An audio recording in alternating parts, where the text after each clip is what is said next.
ఒక చిన్న స్టోరీ తీసుకుని చిన్న స్క్రీన్ ప్లే రాసుకుని మూవీ ఎంత బాగా తీయచ్చు, ఎంత బాగా ప్రేక్షకులకు తీసుకెళ్ళచ్చు అనేది నిరూపించాడండి నిఖిల్ నాగేష్ భట్ కిల్ మూవీతో. హీరో లక్ష్య ఫస్ట్ మూవీ అండి. హీరోయిన్ కూడా సీరియల్ యాక్టర్, అందరూ కూడా సీరియల్ యాక్టర్సే సినిమా మొత్తం. కానీ పిక్చరు చిన్న పిక్చర్ అయినా సరే ఎంత బాగా తీసాడండి పిక్చర్. ఒక ట్రైన్లోనే కేవలం స్టార్టింగ్ ఫ్రెండ్స్ ఎన్ఎస్జీ కమాండో లక్ష్య ఒక అమ్మాయిని ప్రేమిస్తాడు, తులిక అనే అమ్మాయిని. వాళ్ళ ఫాదర్కి ఇష్టం ఉండదు, అమ్మాయిల ఫాదర్కి. వేరే అబ్బాయితో ఎంగేజ్మెంట్ చేస్తారు.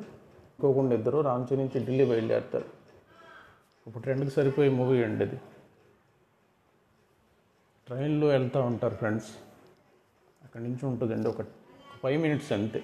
5 minutes గడిచిన తర్వాత సినిమా ఒక థ్రిల్లింగ్, వైలెన్స్, ఒక స్టేషన్ బయట అంటే చీకట్ల బిహార్ గ్యాంగ్, దానికి ఆశీష్ విద్యార్థి లీడర్ అన్నమాట. దాదా అంటారు అతన్ని. కారులో కూర్చుని ఉంటాడు. అసలు మనకు అర్థం కాదు వాళ్ళు ఏంటో, మామూలు జనరల్ పీపుల్ లాగా ట్రైన్లో ఎక్కేస్తారు వాళ్ళు మనుషులు. ట్రైన్ స్లో చేసి జామర్స్ పెట్టేస్తారు. వాళ్ళు మనిషి జామర్ పెట్టేస్తాడు, సెల్ ఫోన్స్ పని చేయకుండా. ట్రైన్స్లో కంపార్ట్మెంట్లో అన్నీ AC compartments, first class compartments అండి. వాళ్ళకి క్యాజువల్గా పోలీసులతో మాట్లాడతారు. ఆ డెకాయిడ్స్ వాళ్ళు న్యాచురల్గా ఉంటారు, దొంగల్లాగా ఇంత మీసాలు. ఇది భయంకరంగా ఇవి ఉండరు, కుర్రాళ్ళు, యంగస్టర్స్ అనమాట. నెమ్మదిగా మొదలవుతుందండి ఇంక విధ్వంసకాండం. ఒక్కొక్కరిని చంపేయడం, సుత్తితో కొట్టేయడం, ఎదురొచ్చిన వాళ్ళని చంపేయడం ఇలాగా.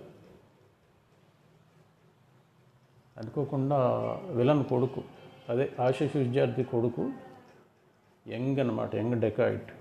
మంచి బాగున్నాడు, స్మార్ట్గా ఉన్నాడు అండి కుర్రాడు. హీరోయిన్తో ట్రైన్లో మాట్లాడతాడు జనరల్గా, ఏదో కో ప్యాసింజర్ లాగా. మేడం ఇది ఏ బోగి అని అమ్మాయి చెప్పుద్ది, తెలియదు కదా. తర్వాత నెమ్మదిగా మొదలవుతుందండి విధ్వంసం. అసలు హీరోయిన్ చంపేస్తాడు డెకాయిట్, దారుణంగా చంపేస్తాడు అసలు. అప్పటి వరకు సైలెంట్గా ఉన్న హీరో ఒక్కసారి విజృంభిస్తాడు. ఒక మనం ఏమంటాం,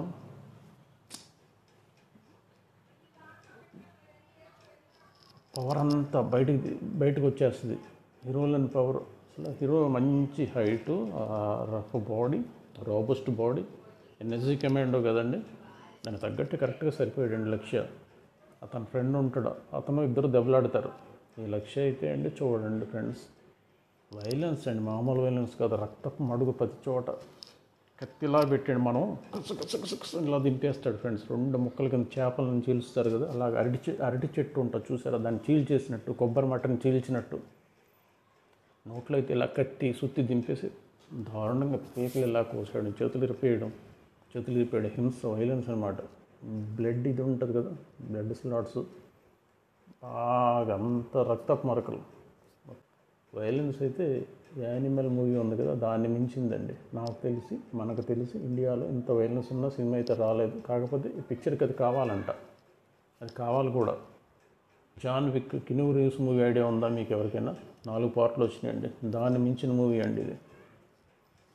ఆ హీరో కత్తి తీసుకొని సక్క నరుక్కుంటూ వెళ్ళిపోతాడండి. అది మనం జనరల్గా బయట చూడలేము. మనం ట్రైన్లో ఉన్నామేమో, మనకే జరుగుతుందేమో అనిపిస్తుంది. క్యారెక్టర్లో దొంగలు కానీ ఎవరైనా కానీ ప్రతి వాళ్ళు ఇన్వాల్వ్ అయిపోయారండి ఆ క్యారెక్టర్లో. వాళ్ళు నిజమైన దొంగల్లో యాక్ట్ చేస్తూ ఉంటారు, ఆ ప్యాసింజర్స్ కూడా. లాస్ట్కి ఆశీష్ విద్యార్థిని అయితే దారుణంగా చంపేస్తాడు. ఆ నోట్లో లైటర్ పెట్టి నిప్పు గీసేస్తాడు, దారుణంగా చచ్చిపోతాడు. ఒకళ్ళని చంపుకుంటూ వస్తారు ఫ్రెండ్స్. ప్యాసింజర్స్ కూడా తిరగబడతారు. అసలు ఆ దొంగలు చూస్తే మనకు భయం వేస్తుంది, ఒళ్ళు గుబురు పొడి చేస్తుంది, యాంగ్జైటీ అనమాట. చంపేస్తే బాగుండు అని ఒక రకమైన ఇది వచ్చేస్తుంది. మొత్తం లాస్ట్కి ఎలాగైతే అందరినీ చంపేస్తాడు ఫ్రెండ్స్. నా రిక్వెస్ట్ ఏంటంటే, కొద్దిగా బీపీ ఉన్నవాళ్ళు, సెన్సిటివ్ పర్సన్స్, వైలెన్స్ అయితే తట్టుకోలేని వాళ్ళు ఇలాంటి మూవీ చూడొద్దండి దయచేసి. ఇది యాక్షన్ చూడగలం అనుకుంటే మాత్రం మూవీ చూడండి ఫ్రెండ్స్. చిన్న మూవీ ఫ్రెండ్స్, 1 hour 30 minutes అండి. పిల్లల్ని అయితే తీసుకెళ్ళదు ఫ్రెండ్స్, లేడీస్ని కూడా.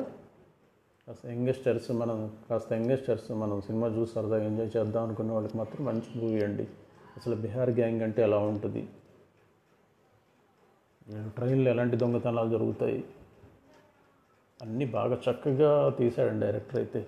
అందరితో కావాల్సిన యాక్షన్ రాబట్టుకున్నాడు. బీజిఎం అయితే ఇంకా గుండెలు ఎదిరిపోతాయండి. అది తట్టుకోలేము ఫ్రెండ్స్. ఒకసారి మూవీ చూడండి. అది కొద్దిగా థియేటర్లో రిలీజ్ చేశారండి. ఈ కల్కి ఈ భారతీయుడి మధ్యన పడి అది కొంచెం సినిమా అనేది బయటకు రాలేదు. ఒకసారి చూడండి ఫ్రెండ్స్. కిల్ హిందీ మూవీ అండి. నాకైతే చాలా బాగా నచ్చిందండి ఫ్రెండ్స్. మీరు కూడా చూడండి.